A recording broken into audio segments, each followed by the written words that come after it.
saya Fitrisari dengan NIM 2230106046. Saya dari kelas B, Tadris Biologi UIN Mahmud Yunus Batu Sangkar. Baiklah, pada kesempatan kali ini saya akan menjelaskan mengenai sistem pernafasan pada manusia, di mana video ini merupakan tugas akhir dari mata kuliah media pembelajaran dengan dosen pengampu Ibu Nazmiatul Fajar, MPD. Baik, pada kesempatan kali ini saya akan membahas mengenai yang pertama yaitu pengertian sistem pernafasan, yang kedua mengenai alat-alat pernafasan, yang ketiga yaitu mengenai kelainan yang terjadi pada sistem pernafasan, dan yang keempat yaitu cara mencegah kelainan yang terjadi pada sistem pernafasan. Sebenarnya apa sih itu bernafas? Dan kenapa ketika kita menguap di dekat cermin tersebut menjadi basah? Nah, untuk menemukan jawaban tersebut, simak video berikut ini. Yang pertama, bernafas. Bernafas merupakan suatu proses menghirup udara oksigen dan mengeluarkan karbon dioksida. Nah, kira-kira apakah fungsi pernafasan bagi manusia? Yang pertama, yaitu untuk mengambil oksigen, kemudian dibawa oleh darah ke seluruh tubuh, dan untuk mengadakan pembakaran. Yang kedua, yaitu untuk mengeluarkan karbon dioksida, dan yang ketiga, untuk menghangatkan dan melembabkan udara. Organ apa saja sih yang berfungsi dalam sistem pernafasan? Ada yang tahu tidak? Nah, organ yang berfungsi dalam sistem pernafasan yang pertama adalah hidung. Hidung merupakan jalan masuknya oksigen ke dalam tubuh, di mana di dalam hidung ini terdapat 3 perlakuan. Yang pertama adalah penyaringan udara, yang kedua yaitu udara akan dihangatkan, dan yang ketiga yaitu udara akan dilembabkan atau diatur kelembabannya. Ini menjadi alasan kenapa bernafas menggunakan hidung itu lebih baik daripada menggunakan mulut. Nah, organ yang kedua adalah faring. Faring ini berbentuk sebagai tabung corong yang berfungsi untuk sebagai ruang getar yang akan menghasilkan suara. Organ yang ketiga adalah laring, di mana laring ini terletak di antara faring dan juga trakea. Di dalam laring ini terdapat epiglotis dan juga pita suara, di mana epiglotis ini yang berfungsi untuk membuka dan menutup. Pada saat menelan makanan, epiglotis menutup, sehingga makanan tidak masuk ke dalam tenggorokan, tetapi akan masuk ke dalam kerongkongan. Bagian yang keempat adalah trakea, di mana trakea ini berbentuk seperti pipa yang terletak memanjang di bagian leher dan juga rongga dada. Trakea tersusun dari tulang, rawan, dan otot polos. Dinding bagian dalam dari trakea berlapis sel-sel epitel berlaput getar atau disebut dengan silia, dan selaput lendir. Di sini silia berfungsi menahan dan mengeluarkan kotoran-kotoran atau debu-debu yang masuk bersama udara. Kemudian trakea ini bercabang 2. Yang satu akan menuju paru-paru sebelah kiri, dan yang satu lagi akan menuju paru-paru sebelah kanan.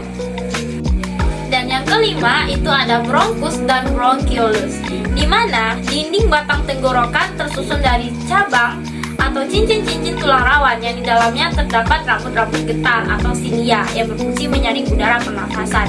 Kemudian cabang dari tenggorokan atau trakea ini bercabang menjadi 2 bagian, yaitu bronkus kanan dan bronkus kiri. Struktur lapisan mukosa bronkus sama dengan trakea. Hanya saja tulang rawan bronkus bentuknya tidak teratur, dan pada bagian bronkus yang lebih besar cincin tulang rawannya melingkari lumen dengan sempurna. Kemudian bronkus akan bercabang lagi membentuk bronchiolus. Organ yang keenam itu ada paru-paru, di mana paru-paru ini terletak di dalam rongga dada pada bagian atas. Rongga dada dan rongga perut dipisahkan oleh sekat, yaitu disebut dengan diafragma. Paru-paru terbagi menjadi 2, yaitu paru-paru kanan dan juga paru-paru kiri. Paru-paru kanan terdiri dari 3 gelambir, dan paru-paru kiri terdiri dari 2 gelambir. Paru-paru dibungkus oleh selaput paru-paru tipis yang disebut dengan pleura. Dan organ yang ketujuh itu adalah alveolus. Di alveolus ini memiliki dinding alveolus yang tersusun atas satu lapis jaringan epitel yang pipih. Struktur yang demikian memudahkan molekul-molekul gas untuk melaluinya.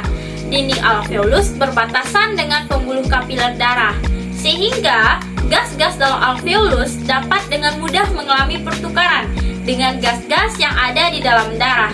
Jadi dapat disimpulkan antara oksigen dengan karbon dioksida akan mengalami pertukaran di dalam alveolus. Jika organ-organ pernafasan terganggu, kira-kira ada kelainan nggak ya yang akan terjadi? Tentu saja ada dong. Yang pertama yaitu asma, di mana asma ini merupakan penyumbatan pada saluran pernafasan akibat alergi fisikis ataupun penyakit turunan. Yang kedua ada pneumonia. Pneumonia ini merupakan infeksi pada dinding alveolus oleh Diplococcus pneumonia sehingga menyebabkan peradangan. Akibat peradangan alveolus dipenuhi oleh nanah dan lendir sehingga oksigen ini sulit untuk berdifusi. Dan yang ketiga ada TBC atau tuberkulosis, merupakan infeksi pada paru-paru akibat adanya bakteri Mycobacterium tuberculosis.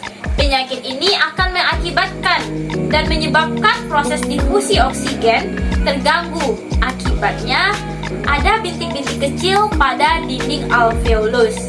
Yang keempat itu ada bronkitis, di mana bronkitis ini merupakan suatu peradangan yang terjadi pada bronkus akibat reaksi alergi ataupun infeksi patogen. Yang kelima itu adalah kelainan SARS. SARS merupakan suatu kelainan pada saluran pernafasan akut yang diakibatkan oleh virus SARS. Yang keenam itu ada laringitis, di mana laringitis ini merupakan infeksi pada laring oleh Legionella pneumophila sehingga menyebabkan peradangan seperti pada pneumonia. Baiklah, selanjutnya yaitu bagaimana sih cara mencegah kelainan yang terjadi pada sistem pernafasan tersebut? Nah, caranya yang pertama yaitu dengan cara rajin berolahraga. Dengan rajin berolahraga, maka kesehatan tubuh kita akan meningkat dan juga patogen-patogen akan susah untuk menginfeksi tubuh kita. Yang kedua yaitu kita harus makan makanan yang sehat. Kita juga harus memperhatikan pola makan agar menunjang kesehatan tubuh kita. Dan yang ketiga yaitu kita harus memperbanyak minum air putih. Minimal itu adalah 8 gelas per hari. Selanjutnya kita harus menghindari polusi, baik itu polusi asap ataupun polusi kendaraan bermotor. Kemudian kita harus memakai masker karena udara di luar sana tidak akan sehat bagi kesehatan pernafasan kita. Makanya ketika kita keluar dari rumah, kita dianjurkan untuk memakai masker. Dan yang terakhir adalah kita tidak boleh meminum minuman keras karena minuman keras tersebut dapat merusak organ-organ pernafasan kita. Tak ada yang tidak mungkin selama kamu mau mencobanya. Cobalah maka kamu akan tahu rasanya. Dan jamu tak akan pernah menghasilkan apa-apa. Teruslah berproses. Nah, itulah materi yang dapat saya sampaikan pada kesempatan kali ini. Salah dan janggal saya mohon maaf. Sampai jumpa di video berikutnya. Wabillahi taufiq wal hidayah. Wassalamualaikum warahmatullahi wabarakatuh.